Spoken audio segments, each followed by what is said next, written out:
Welcome to The Growth Project, a podcast brought to you by AMPLOS. Dr. Drew Brannon, joined by Dr. Milt Lowder today. We are by trade and training performance psychologists, working across different industries to help people grow and improve and develop and become who they intend to be. Welcome to the show today, Dr. Lowder. Thank you, Dr. Brannon. This is something that's fun for us, in terms of our quest to be relevant in people's lives. And I love the topic that you created for today in terms of what we're going to talk about. And it's something that we take for granted. And so hopefully this will be a value add to our listeners as you think about this topic that we want to discuss. Yeah, so we're talking about being naive, which might sound like, well, that's not such a good thing, right? But we're calling this the superpower of naivety. And so let me kind of set this up for us. And you and I both had not too long ago graduation experiences, right? So we didn't graduate from anything. That was that was a really long time ago. Yeah. But not that long ago, we both watched our daughters. Now this was the second time for you having a child graduate, but we both watched our daughters graduate from high school, and just several weeks ago. And I remember sitting there in this big arena that day, in the case of my daughter, and up came the valedictorian to give his speech, and then came the salutatorian to give her speech. And initially I was like, oh, wow, I wonder how this is going to go. An 18-year-old kid giving a speech in front of thousands of people in this big arena that seats probably 15,000 people, something like that. We did not have 15 there that day, believe it or not. But, a big place. And we both do a lot of speaking. And so it's widely known that that's not an easy thing to do. No. And so I'm kind of wondering, I wonder how this is going to go. And both of these young folks got up there and did a great job, handled it so well. It was so impressive how great of a job they did. But one caveat there before you finish that. As we age, we can get so critical of the younger generation, of what they don't have or what they don't do or how they should be or how they think or how they don't work. But I think it's when I see a lot of the young people we interact with, some of them, the maturity they show, the ability and skill set they have, their work ethic. It's easy as we get old people, I'm kind of getting on my soapbox for a little bit, to label this generation. But I think there's so many young people that have so much to offer. Part of being naive is that's what is exciting about working with young people. So I don't want to get too far ahead, but I just wanted to make that comment, to watch them give that talk and see how impressive they are. I could do that at their age. Well, that's what I was just thinking. If you asked me to go speak in front of a few thousand people today, no big deal. Well, I still get nervous. Well, I didn't say I didn't get nervous, but to do that when I was 18, I would have been sleepless for days leading up to that one. Yeah, so both these kids did such an amazing job, and as I'm sitting there kind of reflecting and thinking about what they're saying, one of the things that became apparent was they're really naive. And who can blame them, right? Yeah. It's not like it's their fault, they haven't done anything wrong, but you can hear in the tone of what they're communicating that they are very naive at this point in their life. And it really got me thinking about the fact that I feel like oftentimes when we describe someone that way, it almost always has kind of like this negative connotation to it. And I'm not sure that it should. No, I think especially in the South, we have oh, bless your heart.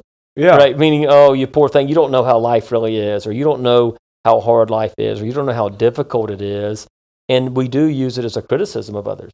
Right. Especially young people. It's like, it's kind of just wait. Yeah. You don't know what it's like to be this age. You don't know what it's like. You don't know how hard, tough life can be. And we're very critical. And what we tend to do is tend to squash that naivety out of people. Yeah. And to squash the benefit out of that because we become cynical, we become critical. And I think the beauty of being naive, and I love the way you've reframed this, it opens us up to possibilities and creates a sense of wonder and curiosity about what is out there. Yeah, so let's kind of get into this discussion. And what we plan to do is we're going to begin by talking about really kind of the what naivete creates. What are the pluses? What are the upsides? And then we'll later get into describing, as it gets kind of chipped away, which it tends to do in all of us as we age, as it gets chipped away, what are some of the cautionary tales and unfortunate ramifications of that? Because I think there are some clear ones there. And then ultimately we'll move toward talking about some application ideas for you in whatever your walk of life is. But let's start, Milt, with like what is it? What are the benefit or the payoffs of being naive? Well, I think one is just a general sense of excitement. I just mentioned this sense of wonder that is created by being naive if it's paired with the right level of curiosity. Uh-huh. And so I love this idea of excitement of you don't know what you don't know, and that opens you up with a sense of curiosity. Like, I wonder how this is going to turn out. Uh-huh. You know, I was watching, I may have mentioned this in a previous podcast, this documentary with Bon Jovi, and he said, in your 20s, blind faith will get you by. And so what is fun for somebody who is naive is to see how it's going to play out. Yeah. Like they haven't set the limits on what can accomplish, and they're just really curious and excited and interested to see how this may unfold, or how far they can go with something, or how much they can learn. And so it fuels you, it motivates you, it inspires you, because it's kind of like tabula rasa, blank slate. Right. Let's just go see how this plays out. But even that language you just used, which I agree with, of like, they don't know what they don't know. When we use that statement, it's almost always in a critical way. Yeah. And, you know, maybe it's good that they don't know what they don't know. Now, is that the right and ideal place to be over the long haul? Probably not fully. But is there some real benefit at certain stages and dynamics of where that can be a huge asset? And I think there is. I really do. I think, you know, I told this story with Ron Reese, Drew, when I was starting the practice on my postdoc. And the 6 psychologists I called in town to kind of get some advice and as mentors, hey, can I do this? All 6 says, you can't do that. Yeah, right. Like that was their exact language. You can't do that. And so I was naive enough that, hey, yeah, no, I can. Yeah. Looking back, I can see what they meant. It's really, really hard. Yeah, it is hard. It's really difficult. It's really challenging. But not knowing that, I was willing to give it a shot. Yep. And if I wasn't naive, if I wasn't somewhat ignorant about what it took, I would have never started. Yeah. Well, I had a very similar experience that literally just hit me as I thought about it when I was trying to figure out if I wanted to become a psychologist. And I've told that story before. When the person I was connected to who was a psychologist basically told me to go do something else. Yeah. And it was because I was so naive and had such a poor understanding of what the steps were. Yes. And it wasn't that I was incapable. It was I was naive. I was uninformed. I didn't know what I was supposed to do. Mm. And so I just needed to get the information. But had I listened to this guy, I'm glad I didn't. Yeah. I don't know what I'd be doing. Well, I think same thing with me. If I laugh now, it's like if I'd have known how long it was going to take me, that maybe I never would have started. Right. I had no idea that I had to go to take undergrad and get a master's and an educational specialist and pre-doctoral internship. And no idea it would take 7 or 8 years to complete the process. I just said, I'm going to be a psychologist. Yeah. I want to help other people. And I was so excited that helped me overcome the obstacles along the way. So this first one, and I completely agree, is what does being naive really give you? It creates excitement. Yeah. Like these people are motivated. They're looking forward to something. There's such a huge value when you are looking forward to something. Unfortunately, I find that particularly as people age, a lot of folks aren't doing that. Yeah. You know, they're not looking ahead. And we've talked about that on plenty of previous episodes of the Growth Project, of the importance of having that thing or those things out there in front of you that you're pursuing. Well, oftentimes people who are naive, that's exactly what they're doing. Yeah. They're like those kids that day talking about their graduation speeches, like these kids are going after something, which is exciting. Yeah, and to which exactly kind of the second benefit you just mentioned of being naive is it opens you up to dreaming. Yeah, you got dreams. Yeah, and it opens you up to possibilities. And if there's one thing we reiterate over and over again, what you just said, how important it is to keep your dreams together in your memories. Right. And so being naive, you're open to those possibilities. There's a song in South Pacific that plays that says, you never have a dream come true. And so what you heard of those students is they were dreaming. Yeah. And the older you get, the less you dream. Right. Yeah, they're looking ahead. They're excited about something. What they're not doing is dwelling on the stuff in the rearview mirror. What didn't go well. They're not playing Monday morning quarterback. They're not harping on or holding some, they're not unhappy with someone. They're dreaming. I agree. And I think that's a big part of Because you think about dreams, by definition, some of the things you dream about might be stretches. Like maybe it won't necessarily, but you'll never know. Yeah, by definition, they should stretch you. They should scare you a little bit. But I don't think that people that are naive are going to be shut down by the scary element that might be accompanying that. One lens to maybe think about for our listeners, and even for us, Drew, is to how like what's a gut check of whether you're still naive. Are you still sharing your dreams? Or even have any? Yeah. Like one, do you have dreams? But two, people who are naive share their dreams. That's true too. They're so here's what I'm going to do. Yeah. And here's what's going to happen. And the older you get, the less likely you're going to be vulnerable with that because you've been told you're like, well, you can't do that. Yeah. Yeah. And so one of the ways to know if you're naive is not only do you have energy and excitement and you're inspired, what are the things you're talking about on a consistent basis? Yep. But two, are you still dreaming? And if you do, are you willing to share those dreams? And if not, then you've lost your sense of naivety. Okay, let's get into this third one here. So we've already said there's excitement that comes with this. These people are dreamers. And then a third and final one in terms of the benefits would be you tend to find a genuine sense of optimism within people who are naive. It's real. This isn't this like forced optimism where I'm trying to kind of manipulate my self-talk into an overly positive kind of rainbows and unicorns type thing of like, this is real. And I think part of that is they haven't yet been beat up by life. And I don't mean that in a cynical way.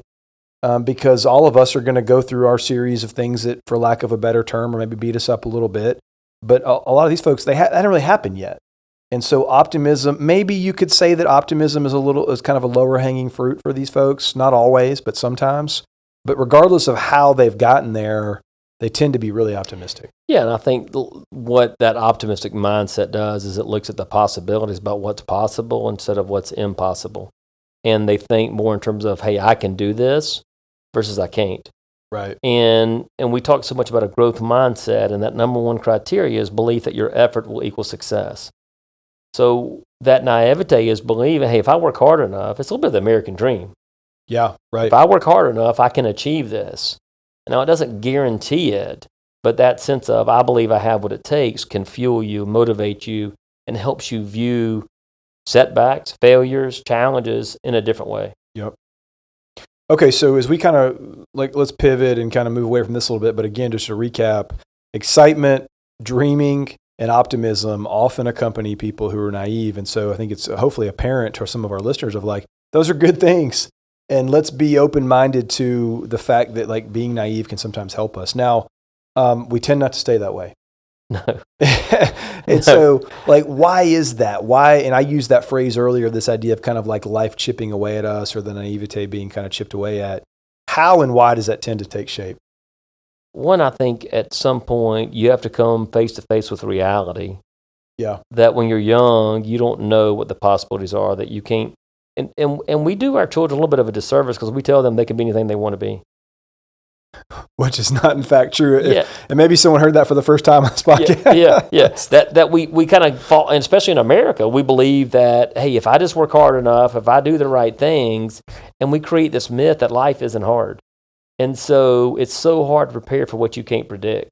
Yeah. And so when life throws some things for you for which you're unprepared, we don't know how to react. And how we interpret that really takes away the sense of joy, the sense of wonder, the sense of curiosity about life. And we become negative, we become discouraged, we become bitter, we become resentful, we become critical. And we start realizing that maybe my dreams aren't going to come true. Could be. Yeah. And I think a part of what really tends to shake people and what you're describing is they weren't prepared for this. Yeah. And so whether someone had sold them this bill of goods or maybe they kind of found it themselves of this paradigm or this, like, I guess if you want to, let's go psychological jargon here, this like schema in their mind. Oh, old school. Yeah. They had this schema of, okay, I'm going to do this, and then I'm going to do this, and then I'm going to do that. And then the net effect or the result of this will be this. And it turns out that that's not happening. Yeah. And like maybe they weren't prepared for that. Well, I mean, I can get on my soapbox all the time about this, Drew, but thinking about these graduating seniors at this talk, what is one of the schemas? What is one of the beliefs we tell? Like college is the best time of your life. Yeah, right. So all these young people are getting ready to go to college. they've heard college is the best time of their life, and they get there, and what if they're like me, and college is probably the most difficult time of their life up to that point. And they're so unprepared for that the naivety doesn't just diminish, it's completely stripped away. Right. And so we kind of have some disillusions around life, and we think it's always going to be like this. Yeah. And I think we're doing people a disservice by not giving them a sense of reality. And if there's one common theme we're going to experience as humans, it's some level of trauma in our life. Right. Yep. And so I think that sequence you just described can be so true for so many people of this thing or this series of things pops up and suddenly appears in your life. You couldn't account for it. You didn't prepare for it, and you're ill-equipped to deal with it well. And then this former self who was pretty naive maybe and kind of more optimistic and excited in the things that we just talked about suddenly didn't feel that way anymore. Yeah. And if you don't have, depending on kind of what your foundation is or what you're anchored to, could be a number of different things, of course, you might just find yourself as you like cynical, confused, frustrated, and hopeless. Yeah. And I think curiosity is a great antidote to cynicism and criticism. Right. And it is. And so when I lose that sense of curiosity and I start projecting how things are going to turn out, then I lose that sense of curiosity and I become cynical, I become critical, I become negative, I become doubtful. I realize like it's harder than I thought. Mm-hmm. You know, I think about Jay, my son, and we've talked some on here about here, but I can remember him playing golf when he was young, and he'd right beside the green. You should putt it, actually. He'd take his little 60-degree wedge and hit a flop shot right off the green. And my father-in-law would always say, you can't do that. Like, you can't do that in golf. And Jay loved hitting that shot. Like, he could hit it wherever. And my father-in-law would always tell Jay, hey, golf is just really hard. And for the longest time, when Jay was young, he didn't think it was hard. And so he had joy, he had fun, he was excited. Now what he learned as he got older, golf is hard. Mm-hmm. And if you're not careful, that can take away the joy. And so you start realizing some things that we know as adults are true, and we try to squelch the doubt and energy and curiosity of others because we know how things really are. Yeah. And that's where cynicism creeps in when we think we're telling people the truth sometimes. And we are. Yeah. And that's such a hard balance you're describing there, because if and when you identify someone who objectively is naive, like, what is your job in that moment as an adult? And I think sometimes we view our job as what you just said, well, hey, I got to kind of squelch this, or I got to kind of help this person have a better understanding of reality. Although that logically can make a little bit of sense, I think those are real precarious situations of how you handle that. Yeah. I mean, it's balancing and it's tempering the truth with what we tend to do, though, is we set limits on ourselves and we set limits on our ability to try. And I remember Will Smith said one time that being realistic is the most commonly traveled road to mediocrity. Mm. And so how many times, I'm a realist. Yeah. I'm a realist. Which really usually means you're a cynic. Yeah. The translation of that is you're a cynic. But I'm a realist. I just speak it like it is. I just tell the truth. And we take away the ability to dream. Mm-hmm. All right. So I feel like what we've effectively done now is kind of like created two anchor points. Yeah. Right. We've established East and West with respect to like the paradigm of being naive, and neither of them feel like a long-term sustainable place to be. So I think what we want to do now is, how do you find a resting place for that pendulum that's somewhere between the two, right? And so in other words, like as we age, and all of us, well, like it or not, are going to do that, how do we age well? And the way I'm defining that is we hold on to aspects of being naive while also taking cues and clues and paying attention to what life is throwing at us to help us grow in wisdom. To me, and I've said it over and over again, my family's tired of me saying this right now. I think number one is be curious. And what that means to me is, can I be curious about what life has in store? Can I be curious about other people? Can I be curious about, hey, what motivates you? What inspires you? What are you really good at? What are the things that you really enjoy? And I think that curiosity is what I'm trying to hold on to in my life. What else do I have to offer the world? What else do I have to offer others? But I also want to break through some of the things I've always done and be curious about taking some risk in new areas. Yeah. And so back to what you said about being naive is you keep dreaming, you try new things, you you take new opportunities, you experience things in a new way. And so I think to create that sense of naivete throughout your life is to maintain a sense of curiosity and optimism about what's to come. I agree. I think that's big. And I think another real kind of like practical, concrete must for us is acquiring and growing the skill of being able to hear yourself well. And what I mean by that is, we'll go to another psychological term here of self-talk, being able to listen well and know what voice am I really, like, what voice is that speaking to me right now? Like, is that the voice of the cynic that is just kind of like, trudging around in the tough stuff and the memories of what didn't go well? And am I like cherry picking the negative right now? Like, what voice is that? Or can I hear the voice of the 22-year-old version of me that was these things we're talking about, that had the excitement and although didn't yet have all the information, was excited about something? And I think, Drew, if it's okay for me to mention here, I think that's where forgiveness plays such an important part of being naive. Because when you were 18 or 15 or 22 or 25, you had these dreams about your life. Yeah. And maybe they haven't come true. Maybe you haven't even pursued them. Maybe life hits you really hard and you face some really difficult times and you fall into the trap of regretting what you didn't do or what happened to you. And you're holding on to those things that are holding you back. And so what forgiveness does is it leads to freedom. And what's that freedom? That freedom to dream. Yeah. That freedom to think in a different way. That freedom to think about possibilities instead of problems. And I choose that forgiveness. And I think that opens me up. And I don't let the things I can't control me. Which is so hard to do. Yes. I mean, it's so hard to do. And so then I know we kind of need to move toward wrapping up here in a second, but I think a final piece of this that's really, really important is application. So I know that our listeners, all different places in the world, different industries, different stages and phases of your career. And of course, this is kind of hitting you accordingly. But regardless of where you find yourself, we want to offer some practical ideas of how you can apply this. And the first one is, I think it's vital that you are infusing and including in your team, however you define your team, young and naive people. Yeah. And like maybe you are a young and naive person who's listening to this podcast today, and I say, good for you. Like, you have a vital place on your team. And there's different, like, so what equals young and naive? Is it 24? Is it 20? Like, we don't have that type of specificity to it. That's not the point. That was like 53. Yeah. Is that good? Yeah. Is that good? That's not the point. But it's really, really important that you are welcoming and retaining these people on your team who have some of these tendencies, some of these traits, because they have a huge upside for how they can impact your team. I'm so glad, because what bolsters me are people that believe, hey, we can do things. Yeah. That people that are still dreaming, and it doesn't have to be an age, but people that are still excited about growing and excited about possibilities.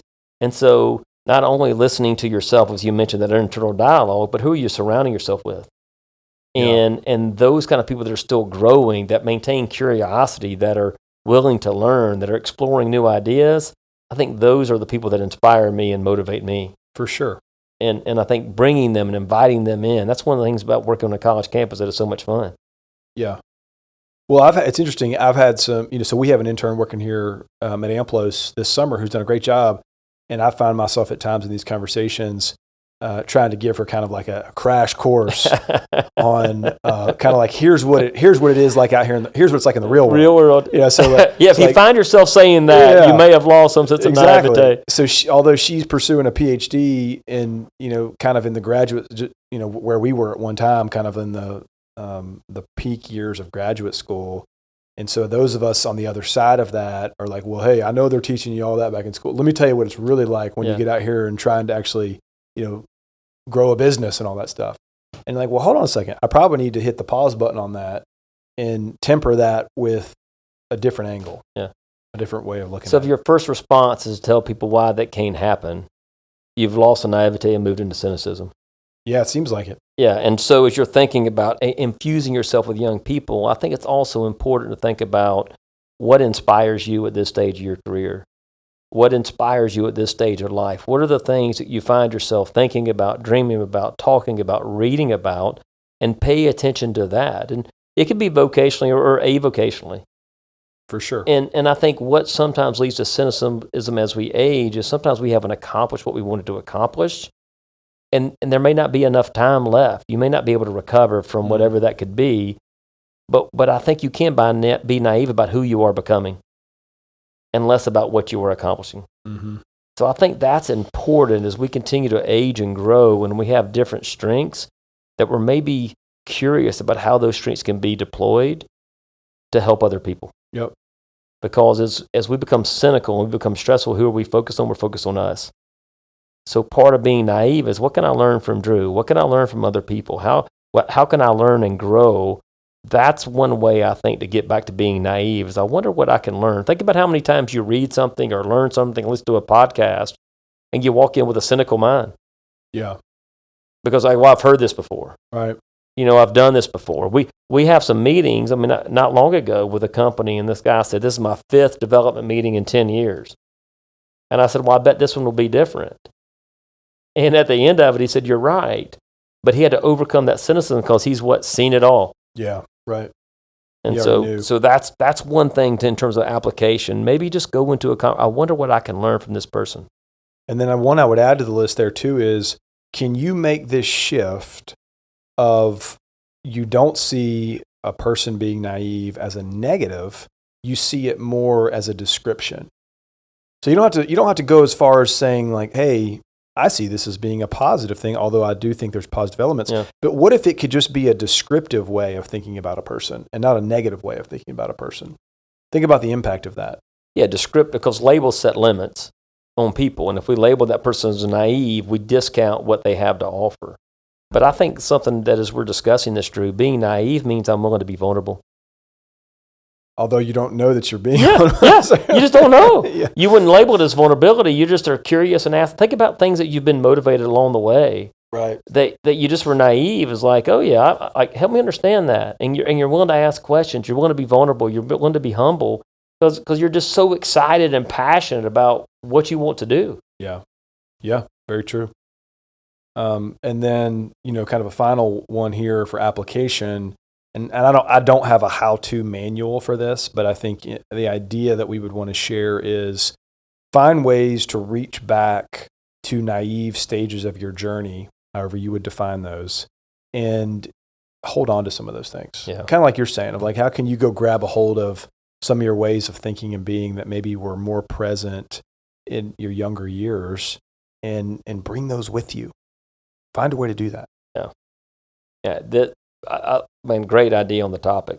Because I'm just thinking, as we're talking for our listeners, also for me, is paying attention to these things of what really motivates me, what really inspires me, what am I curious about, who am I becoming in the process, and fighting that tendency to where the cynic or critic shows up. Yeah. And it's important to surround yourself with people that continue to grow. Right. So, hey, little did I know, just as we kind of wrap this up, little did I know walking into that graduation that day that it would lead to a podcast and that it would get my wheels turning on a whole bunch of things. So I would say that those valedictorians and salutatorians were highly effective in, at least I know for me personally, from what they said that day. Yeah. So our challenge to you is continue to be naive, be vulnerable, be curious, create a sense of wonder about your life and about the things that are happening around you, and continue to believe that the best of your life continues to be in front of you. Awesome. Thanks so much for tuning in. And as always, grateful for our listeners. If you find our podcast to be helpful and resourceful in your life, we always appreciate a review, either on Apple Podcast or Spotify. You can find us in both those places. Let us know what you think and how we're doing in terms of serving you. Thanks.